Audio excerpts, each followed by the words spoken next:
You got to be more thankful. In a viral moment earlier this year, the world watched as U.S. President Donald Trump defended Moscow at a sit-down in the White House with Ukrainian President Volodymyr Zelensky.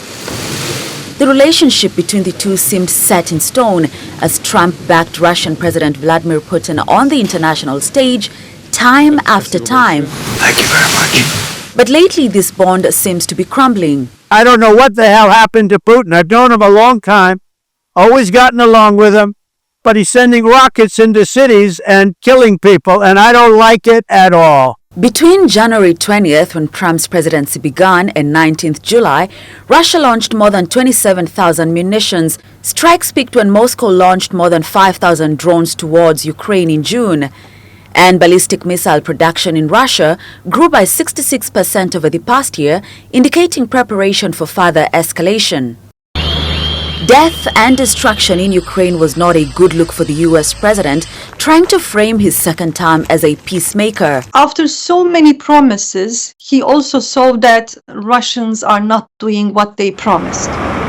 Many Western nations have imposed sanctions on Russia since it invaded Ukraine in 2022, calling for an end to the war. But Moscow hasn't felt the impact due to its large oil reserves and shadow fleet ships used to evade sanctions. Russia has 58 billion barrels of oil proven reserves and accounts for 11% of the global petroleum production. Before the war, the EU and China were its top oil exporters, but since 2023, China and India have become its top buyers.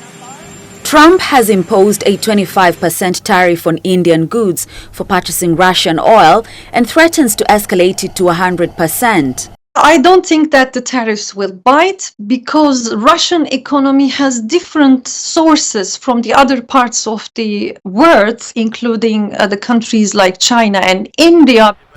China says it will continue buying from Russia, adding it will firmly defend its sovereignty, security and development interests. India says New Delhi's targeting is unjustified and unreasonable, as it was in fact the US that encouraged such imports at a time traditional supplies were diverted to Europe.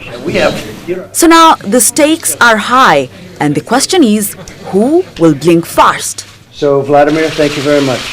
Kuria Kanja, TRT World.